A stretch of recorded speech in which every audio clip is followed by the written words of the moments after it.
Yo, how's it going, boys and girls? I hope all of you are doing fantastic. We are finally here, the Spade Kingdom arc.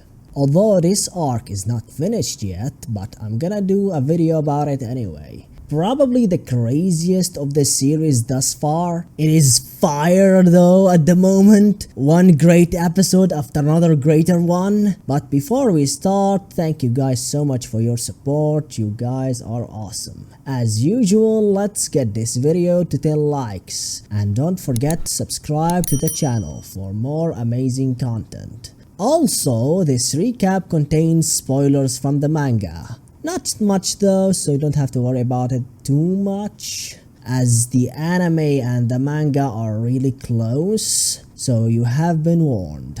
Now let's jump right in.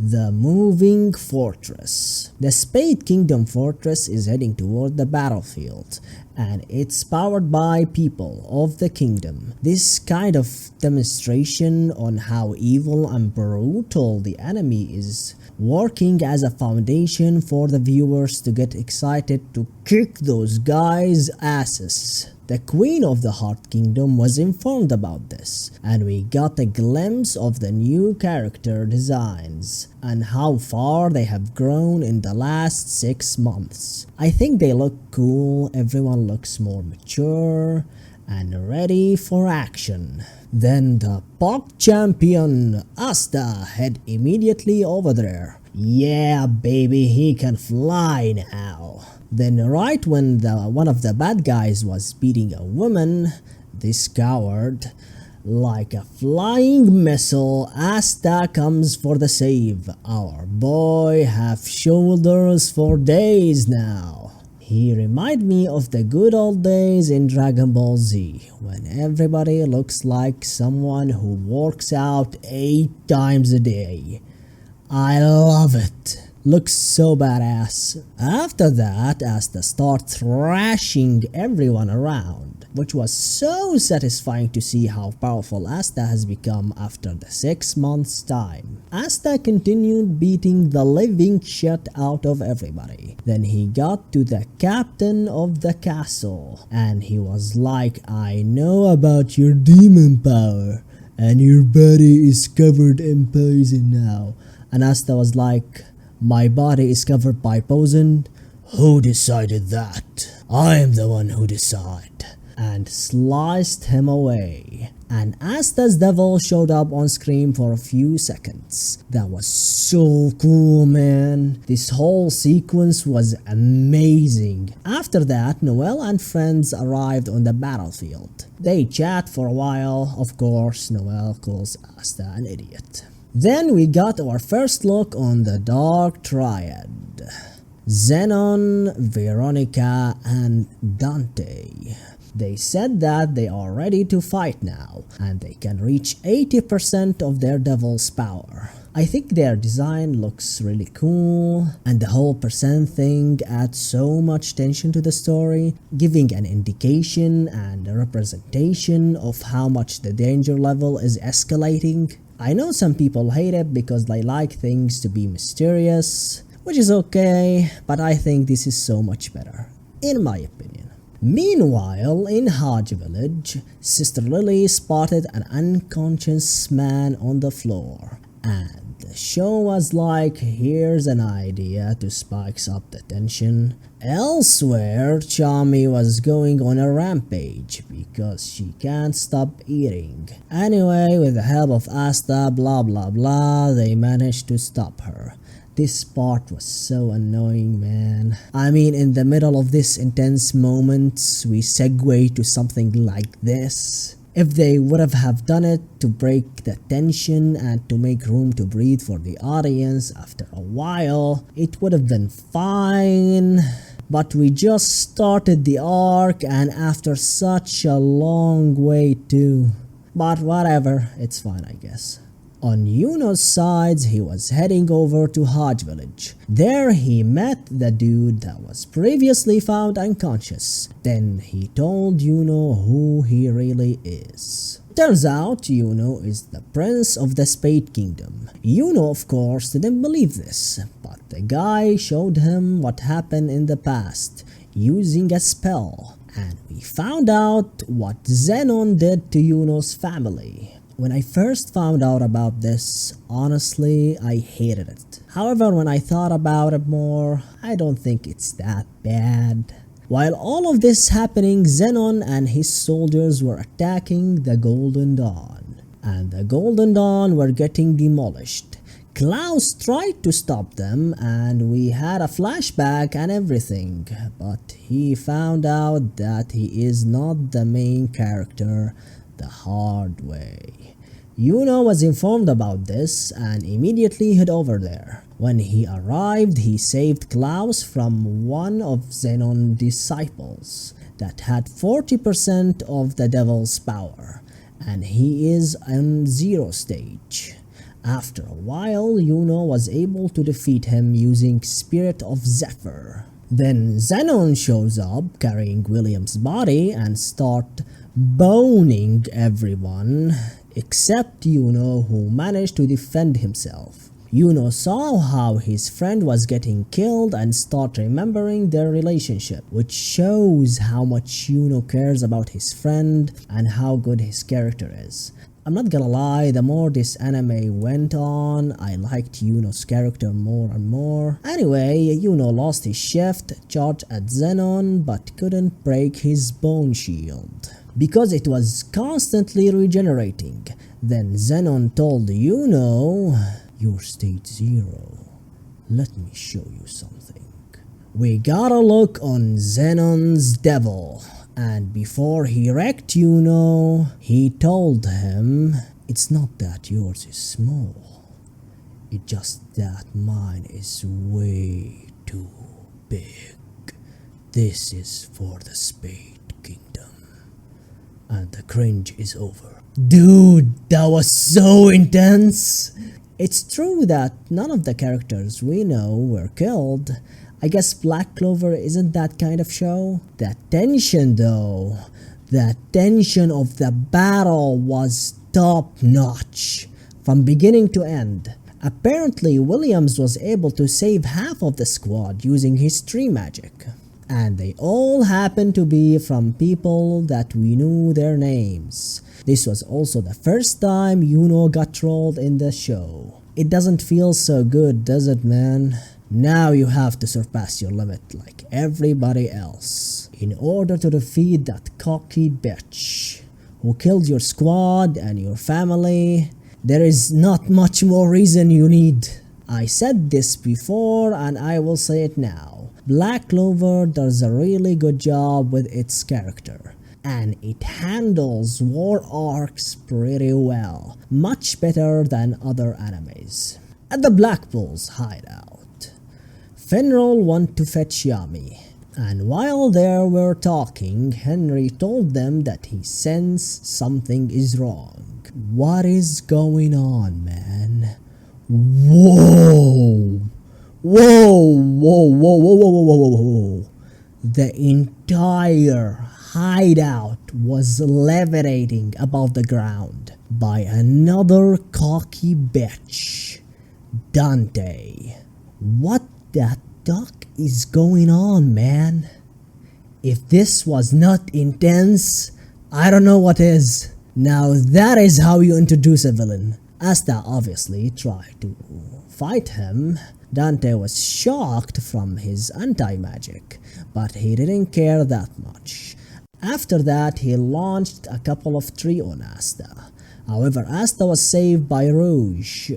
Dante noticed what's happening and he liked Vanessa and told her that she is worthy of Dante.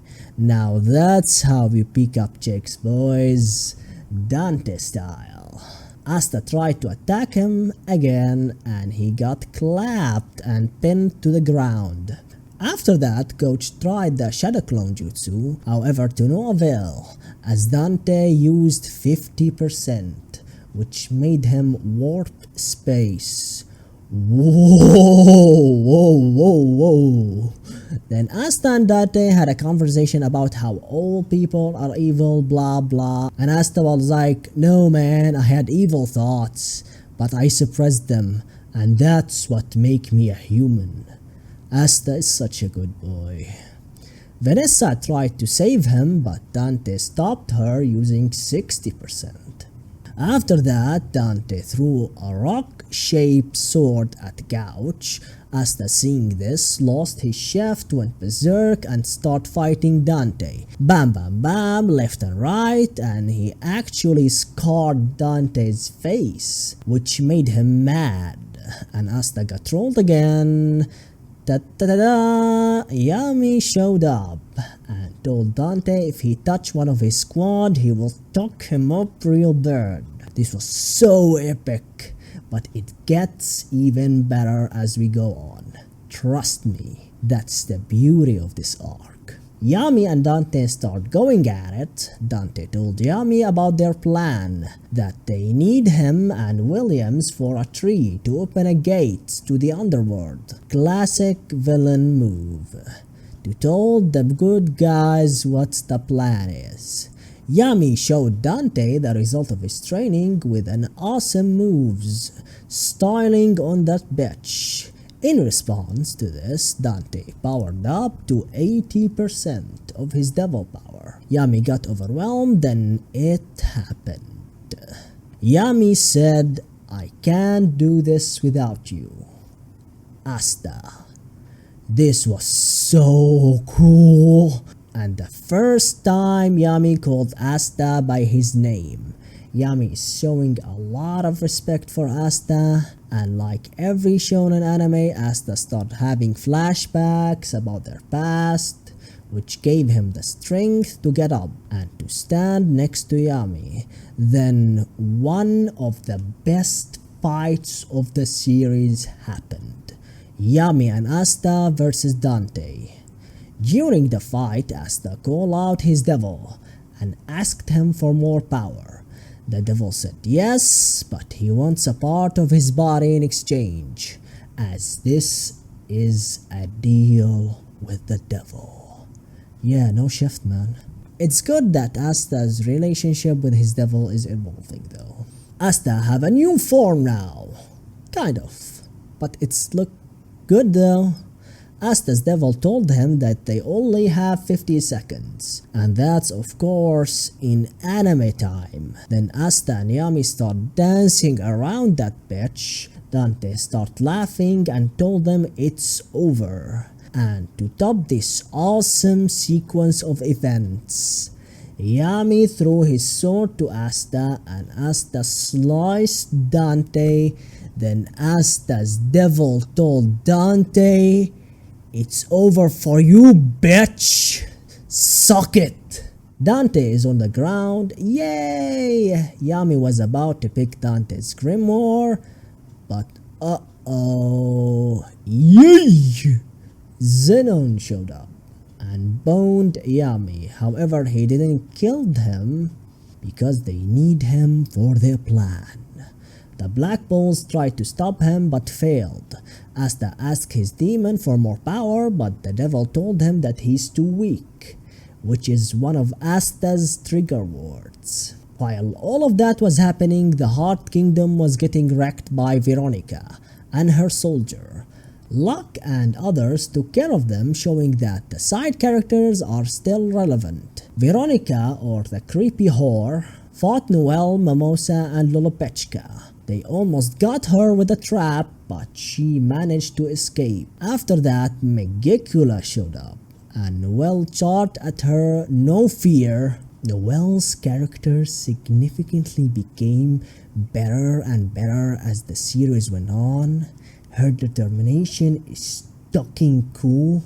She's basically a female version of Asta. Then Veronica blew up everyone, sacrificing her own minions. That's a good person, man. That's a good person right there.